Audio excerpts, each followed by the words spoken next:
ഞാനവിടെ ചെന്നപ്പം. അപ്പോൾ അവരെന്നെ അപ്പോൾ എനിക്കൊരു കുറച്ച് ബ്രേക്കിന് ശേഷം അച്ഛൻ മരിച്ചിട്ട് ഒരു 2 മാസത്തിന് ശേഷം ഞാൻ ഇൻസ്റ്റയിലാണോ ഫേസ്ബുക്കിലോ എന്തോ സ്റ്റോറി ഇട്ടു. ഞാൻ ചെന്നൈക്ക് പോകുന്നതിൻ്റെ ഒരു സെൽഫി ഇട്ടു. ഇങ്ങനെ ചിരിച്ചിട്ട് നിന്ന് ബാക്ക് ടു വർക്ക് എന്നോ എന്തോ ഒരു സാധനം. ചിരിച്ചോണ്ടാണ് ഇട്ടേക്കുന്നത്. അപ്പോൾ അവരെന്നെ പിടിച്ചെടുത്തിട്ട് പറയും, നീയൊക്കെ ഒരു പെണ്ണാണോടി? എൻ്റെ അമ്മ മരിച്ചിട്ട് എനിക്ക് 7-8 മാസം എടുത്തു എനിക്ക് അതിൽ നിന്ന് ഞാൻ റിക്കവർ ചെയ്ത് വരാൻ. നിനക്കൊരു നാണമില്ലേ? നീ ഈ 2 മാസമല്ലേ ഉള്ളൂ നിൻ്റെ അച്ഛൻ മരിച്ചിട്ട്, നീ ഒരു സെൽഫി എടുത്തിട്ടിരിക്കുന്നല്ലേ എന്ന്. ഞാൻ പറഞ്ഞു, ചേച്ചി അതിനിപ്പോൾ എന്താ കുഴപ്പം എന്ന് ഞാൻ ചോദിച്ചു.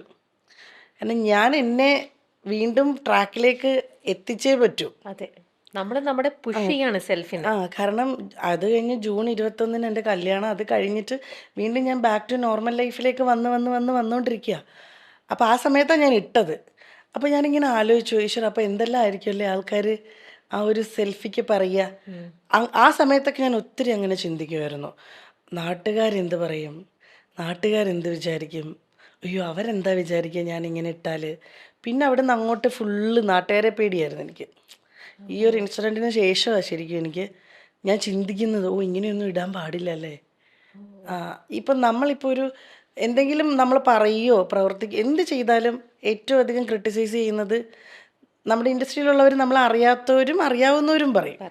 എന്നാൽ ആ സിറ്റുവേഷനിലേക്ക് നമ്മൾ എങ്ങനെ എത്തി, അല്ലെങ്കിൽ നമ്മൾ അങ്ങനെ ഒരു കാര്യം ചെയ്യാനുള്ള നമ്മൾ എന്തുകൊണ്ട് അങ്ങനെ ചെയ്തു, ഇതൊന്നും അവർ ചിന്തിക്കില്ല, നമ്മുടെ കൂടെ നിൽക്കുന്നവർ വരെ. പക്ഷെ അത് നമ്മൾ പിന്നീടായിരിക്കും അറിയുക. അപ്പോൾ നമ്മൾ ഞെട്ടും, ഈശ്വര ഇവരിത്രയും കൂടെ നിന്നിട്ട് ഇവരിങ്ങനെയൊക്കെ പറഞ്ഞല്ലോ. പിന്നെ കൂടെയുള്ളവർ പറയുമ്പോൾ പിന്നെ നാട്ടുകാരെ നമുക്ക് കുറ്റപ്പെടുത്താൻ പറ്റുമോ? അങ്ങനെ കൂടെയുള്ളവർ പറഞ്ഞിട്ടുണ്ടെങ്കിൽ അത് തീർച്ചയായിട്ടും എനിക്ക് അങ്ങനെ ഒരു അനുഭവം ഉണ്ടായിട്ടായിരിക്കുമല്ലോ. അപ്പോൾ അവർ തന്നെ നമ്മളെ മനസ്സിലാക്കുന്നില്ല എന്നുള്ള ആ ഒരു തിരിച്ചറിവ് വന്നപ്പോൾ വീണ എങ്ങനെയാ ആ സിറ്റുവേഷനൊക്കെ ഹാൻഡിൽ ചെയ്തത്? എനിക്ക് കുറേ നല്ല സുഹൃത്തുക്കളുണ്ടായിരുന്നു. അപ്പം നമ്മുടെ അഭാവത്തിൽ നമ്മളെ ഭയങ്കരമായിട്ട് മോശം പറയുന്ന സിറ്റുവേഷൻസൊക്കെ ഉണ്ടായപ്പോൾ ആ സൗഹൃദങ്ങളൊക്കെ ഞാൻ പതിയെ അതിൽ നിന്ന് പുറകിലേക്ക് പോന്നു. അവരോട് ദേഷ്യമൊന്നുമില്ല, അവരെ കാണുമ്പോൾ ഞാൻ ചിരിക്കാൻ റെഡിയാണ്. പക്ഷെ അവരുമായിട്ടുള്ള സൗഹൃദത്തിന് ഞാൻ മുന്നേക്ക് പോകാൻ താല്പര്യപ്പെടുന്നില്ല, അത്രയേ ഉള്ളൂ. അവരോട് എനിക്ക് പരിഭവമില്ല, ഇങ്ങനെയുള്ളൊരു വിഷമമുണ്ട് ഉള്ളിൽ. അവർക്ക് വേണ്ടി പല സ്ഥലങ്ങളിലും അങ്ങനെ സ്റ്റാൻഡ് ചെയ്തിട്ട് നമുക്കൊരു നമ്മളില്ലാതെ അല്ല നമ്മുടെ അഭാവത്തിൽ നമ്മളെപ്പറ്റി ഭയങ്കര മോശമായിട്ട് പറയുന്ന സ്റ്റേജുകൾ, അതെല്ലാ കാര്യത്തിലും. എന്നിട്ട് നമ്മൾ വരുന്ന സമയത്ത് ഭയങ്കര ചിരിച്ചോണ്ട് നമ്മളെ വെൽക്കമിങ് ചെയ്യുന്ന ഒരവസ്ഥയുണ്ടല്ലോ, അത് ഭയങ്കര നമുക്ക് ഭയങ്കര ബുദ്ധിമുട്ടാണ്. അതുകൊണ്ട് തന്നെ എനിക്കിപ്പോൾ ഫ്രണ്ട് സർക്കിൾ എന്ന് പറയുന്നത് ചുരുങ്ങി ചുരുങ്ങി ചുരുങ്ങി ചുരുങ്ങി ചുരുങ്ങി ചുരുങ്ങി ഭയങ്കര ചെറുതാണ്. വളരെ എൻ്റെ +2 മുതലുള്ള എൻ്റെ സുഹൃത്തുണ്ട് അലീന, അവൾ അന്നും ഇന്നും എന്നും അതേപോലെ തന്നെ ഉണ്ട്. പിന്നെ അങ്ങനെ നോക്കിയൊരു 3-4 പേര് അത്രേ ഉള്ളൂ. അതിന് മേലെ എന്നെപ്പറ്റി അറിയാവുന്നവർ ആരുമില്ല. മഞ്ജു ചേച്ചി ഞാനും കാണാറില്ല, മഞ്ജു പത്രോസ്. പക്ഷെ കാണുന്ന സമയത്ത് ഞങ്ങൾ ഒത്തിരി സംസാരിക്കും. എൻ്റെ ഒരു നല്ല സുഹൃത്താണ്, നമ്മുടെ ബെസ്റ്റ് ഫ്രണ്ട് എന്ന് അങ്ങനെ ആ കാറ്റഗറി ഇല്ല, പക്ഷെ എൻ്റെ ഒരു നല്ല സുഹൃത്താണ് മഞ്ജു ചേച്ചി. നമ്മളെ മനസ്സിലാക്കാൻ പറ്റുന്ന, കാരണം മഞ്ജു ചേച്ചി സ്ട്രഗ്ലിങ് ലേഡിയാണ്. അതെ, അപ്പോൾ അവർക്കേ മനസ്സിലാവുള്ളൂ നമ്മൾ ഓപ്പോസിറ്റ് നിൽക്കുന്ന, അതേപോലെ സ്ട്രഗിൾ ചെയ്ത് വരുന്ന അല്ലാത്തവർക്ക് മനസ്സിലാവില്ലെന്നേ.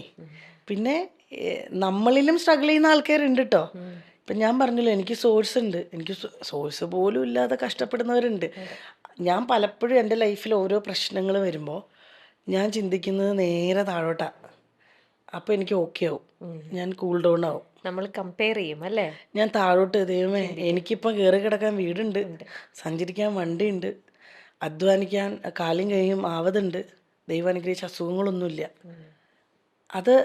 അതൊരു വലിയ സമ്പാദ്യമാണ് ഇത്രയും. അപ്പോൾ അതൊന്നുമില്ലാത്ത എത്ര പേരാണുള്ളത്. നമ്മൾ ഈ മേലോട്ട് ചിന്തിക്കുമ്പോഴാണ് നമുക്ക് ടെൻഷൻ വരുന്നത്. ദൈവമേ അവൾക്ക് മറ്റേ സിനിമ കിട്ടി, അയ്യോ എനിക്കെന്താ കിട്ടാത്ത, ദൈവമേ മറ്റവൾ മറ്റേത് വാങ്ങി, അവൾ കാറ് വാങ്ങി, അവൾ ബംഗ്ലാവ് വാങ്ങി, അല്ലെങ്കിൽ വീട് വാങ്ങി. അങ്ങനെ ചിന്തിക്കുമ്പോഴേ പ്രശ്നമുള്ളൂ. ഞാൻ ചിന്തിക്കുന്നത് സീരിയൽ എന്ന് പറയുന്ന മിനി സ്ക്രീനിൽ നിന്ന് ഒരുപാട് പേരുന്ന സിനിമയെ വന്നിട്ടില്ല. എനിക്കതിനൊരു ഭാഗ്യമുണ്ടായി. അപ്പോൾ ബിഗ് ബോസ് പോലൊരു ഷോയിൽ പോകാനുള്ള ഭാഗ്യമുണ്ടായി. പിന്നെ എനിക്ക് നഷ്ടങ്ങൾ ഒത്തിരി എൻ്റെ ലൈഫിൽ വന്നിട്ടുണ്ട്, അതല്ലാതെ ഒത്തിരി വേറെ ഭാഗ്യങ്ങളും ഉണ്ട്. അപ്പോൾ ഞാൻ അതുകൊണ്ട് വലിയ അങ്ങനെ അയ്യോ ദൈവമേ എനിക്ക് എന്തിന് ഈ ജീവിതം തന്നു അങ്ങനെ ഞാൻ ഇന്ന് വരെ ചോദിച്ചിട്ടില്ല. ഓ ഇന്ന് വരെ ചോദിച്ചിട്ടില്ല. കാരണം എനിക്ക് കൈക്കും കാലിനും സ്വാധീനം ഉണ്ടെന്നേ. അസുഖങ്ങൾ മാറാരോഗങ്ങളൊന്നുമില്ല. അത് തന്നെ ഏറ്റവും വലിയ അസറ്റ്. സത്യം. എൻ്റെ അച്ഛനും അമ്മയും എനിക്ക് പോയി. അതൊരു വലിയ നമ്മുടെ ചിറകൊടിയുന്ന പോലെ തന്നെയാണ്. അതെ.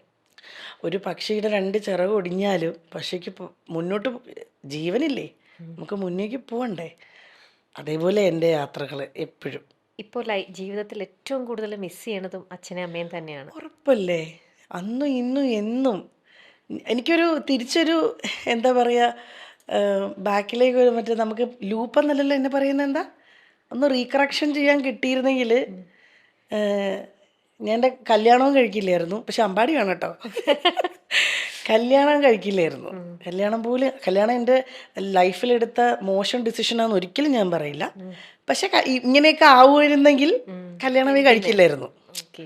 ഞാൻ അച്ഛൻ്റെ അമ്മയുടെ, പക്ഷെ അങ്ങനെ ആയിരുന്നെങ്കിൽ ചിലപ്പോൾ ഒരു പക്ഷേ അച്ഛനും അമ്മയും, ഞങ്ങൾ ഈ കോട്ടയത്ത് നിന്ന് ഇപ്പോഴാണല്ലോ ഇത്രയും വലിയ വലിയ ഹോസ്പിറ്റലുകളൊക്കെ കോട്ടയത്ത് വരുന്നത്.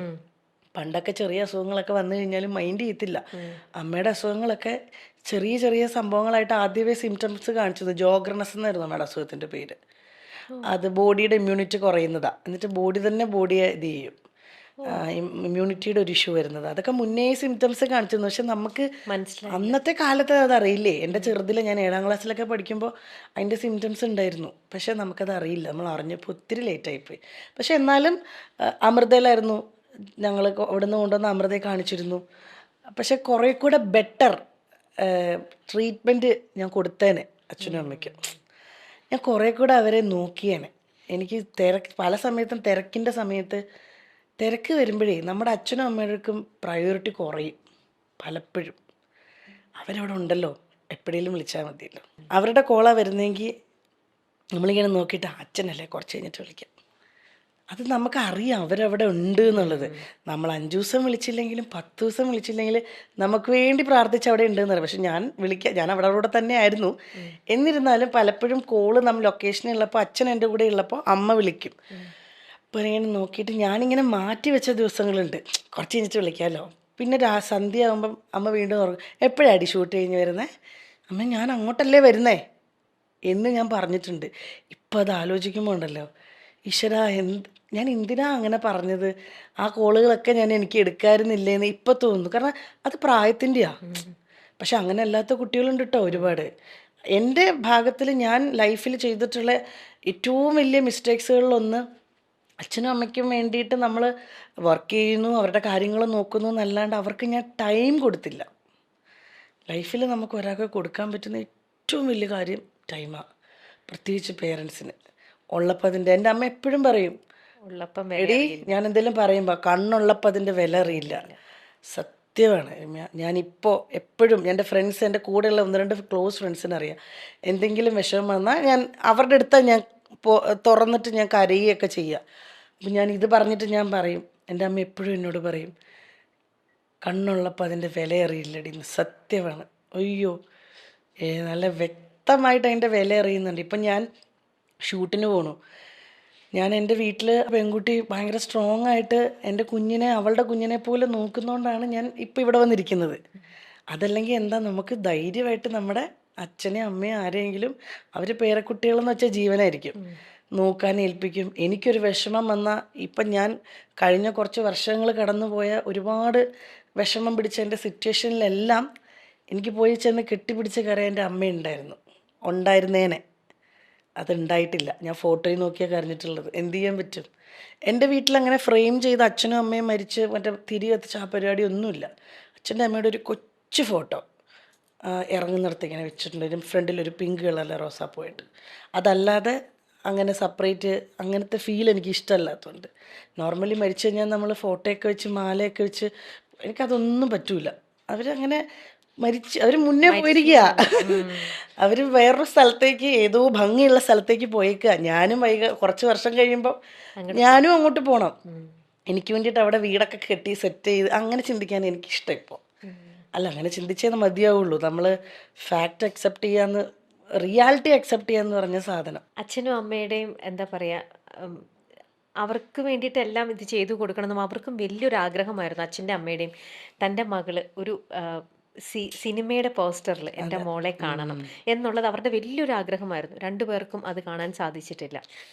ആം, എന്താ വീണയ്ക്കായിക്കോട്ടെ, ആദ്യം വീണ ഒരുപാട് സന്തോഷത്തോടെയും എക്സൈറ്റ്മെൻറ്റോടു കൂടിയും അഭിനയിച്ച സ്ത്രീത്വം സീരിയൽ, ആ സീരിയലും റിലീസാവാൻ പോണൂന്ന് അറിഞ്ഞ സമയത്ത് അന്ന് ഞാൻ കേട്ടിട്ടുണ്ട് വീണ എല്ലാവർക്കും, നാട്ടുകാർക്കും വീട്ടുകാർക്കും എല്ലാവർക്കും പോയി ലഡുവും ജിലേബി എല്ലാം വാങ്ങിക്കൊടുത്തു. പക്ഷെ പിന്നീട് അറിയാണ് ആ സീരിയൽ ടെലികാസ്റ്റ് ചെയ്യുന്നില്ല. അതെ. അന്നേരം വീണ തലകറങ്ങി വീണു. ഉം. ആ ഒരു കാര്യമായിട്ടെല്ലാം അറിഞ്ഞു വന്നിട്ടുണ്ടല്ലോ. അതെ, പഠിച്ചിട്ട് തന്നെയല്ലേ നമ്മൾ വന്നിരിക്കുക. ആ ഒരു സിറ്റുവേഷൻ, ഞാൻ ഈ പറഞ്ഞ സിറ്റുവേഷൻ, അതെങ്ങനെയാ വീണ ഒന്ന് ഓവർകം ചെയ്തത്? ആക്ച്വലി അത് ഓവർകം ചെയ്യുന്നതിന് മുന്നേ പറയുകയാണെങ്കിൽ എൻ്റെ അച്ഛനാണ് ആദ്യം ഇൻഡസ്ട്രിയിൽ വരുന്ന ആൾ. ഉം. അച്ഛനും മലയാളത്തിൽ നിന്നുള്ള ഒരു ആ, വലിയൊരു പ്രൊഡക്ഷൻ കൺട്രോളറും പ്രൊഡ്യൂസറും ഒക്കെയാണ് അദ്ദേഹം. അവർ രണ്ടുപേരോട് ഒരുമിച്ച്, ഞാൻ അദ്ദേഹത്തിൻ്റെ പേര് പറയാൻ ആഗ്രഹിക്കുന്നില്ല. ഓക്കെ. അവർ രണ്ടുപേരോട് ഒരുമിച്ചാണ് ഇൻഡസ്ട്രിയിലേക്ക്. ഞാനൊരു 1-ാം ക്ലാസ്സിലൊക്കെ പഠിക്കുമ്പോഴാണ്. അന്ന് ടെലിഫിലിമുകളാണ് ഉള്ളത്, 13 എപ്പിസോഡ് ടെലിഫിലിമുകൾ. ഈ ഹലോ ക്യാപ്റ്റൻ എന്നൊക്കെ പറഞ്ഞിട്ട് ക്യാപ്റ്റൻ രാജു ഹീറോ ആയിട്ടുള്ള അങ്ങനെ സംഭവങ്ങളാണ് ദൂരദർശനിലുള്ളത്. അന്ന് മറ്റേ ഈ മറ്റ് ചാനലുകളൊന്നും വന്നിട്ടുണ്ടോയെന്ന് പോലും എനിക്കറിയില്ല. അപ്പോൾ അതിൻ്റെ അകത്ത് പ്രൊഡക്ഷൻ കൺട്രോളറായിട്ടും പ്രൊഡ്യൂസറായിട്ടും ഡയറക്ഷൻ സൈഡിലുമാണ് എൻ്റെ അച്ഛൻ വർക്ക് ചെയ്തിട്ടുള്ളത്. ഇപ്പോൾ അന്ന് പുള്ളിയും എറണാകുളത്ത് വരുമ്പോൾ അച്ഛനും അമ്മയും തമ്മിലുള്ള പ്രേമത്തിൻ്റെ കൂടുതലുകൊണ്ട് അച്ഛൻ ഇവിടെ നിൽക്കാൻ പറ്റാതെ വന്നിട്ടാണ് അച്ഛൻ ഈ ഇൻഡസ്ട്രി വേണ്ടാന്ന് വെച്ചിട്ട് തിരിച്ച് നാട്ടിലേക്ക് വരുന്നത്, അമ്മയ്ക്ക് കോട്ടയത്തേക്ക്. വേണ്ടിയിട്ട്. കാരണം അമ്മയും അച്ഛനും ഭയങ്കര വലിയൊരു പ്രണയവിവാഹമാണ്, കോളുകളൊക്കെ സൃഷ്ടിച്ച പ്രണയവിവാഹം അത്. ആഹാ. അപ്പം അവർ അന്നത്തെ കാലത്ത് അത്രയും വലിയ ഇഷ്യൂസ് ഉണ്ടാക്കി രണ്ടുപേരും കല്യാണം കഴിച്ചതാണ്. അപ്പം അവരെപ്പോഴും പറയുമായിരുന്നു മരിക്കുന്നെങ്കിൽ ഞങ്ങൾ ഒരുമിച്ചേ മരിക്കുള്ളൂ എന്ന്. അതുപോലെ തന്നെ സംഭവിച്ചു. അമ്മ മരിച്ച് 6 മാസം തികയുന്ന അന്ന് അമ്മ മരിച്ചു കിടക്കുമ്പോൾ അച്ഛൻ പറയണ്ടായിരുന്നു, ലതികാമ്പാളെ എന്നാണ് വിളിക്കുക, ലതികാമ്പാളെ 6 മാസം എടി ഞാനും വരുടി കൂടെ എന്ന്. 6 മാസം തികയുന്ന അതേ നക്ഷത്രത്തിൽ അച്ഛൻ മരിച്ചേക്കുന്നത്. ഭയങ്കര, അതല്ല ഞങ്ങൾക്കൊക്കെ പേടി വേഗം അച്ഛൻ എന്തെങ്കിലും പറ്റുമെന്നായിരുന്നു.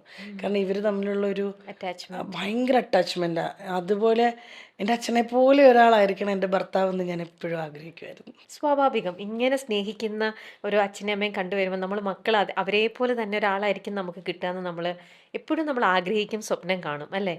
ആ പ്രതീക്ഷയോട് കൂടിയാണ് ജീവിതത്തിലേക്ക് ഇങ്ങനെ ഒരാൾക്ക് കമ്മിറ്റ്മെന്റ് എടുത്ത്.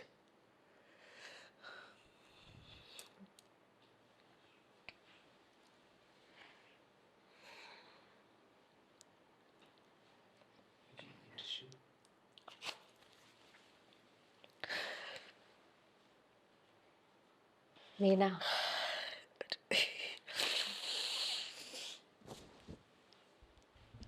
ഓക്കെ. എണീക്കാനും വയ്യ, ഈ സാധനം ഇങ്ങനെ ഇരിക്കുന്നോണ്ട് ഒരു വീഴാൻ പോണു. പറഞ്ഞു ലാസ്റ്റ് കണ്ടീച്ച്. അല്ല വീണ, അത് ശരിക്കും പ്ലീസ്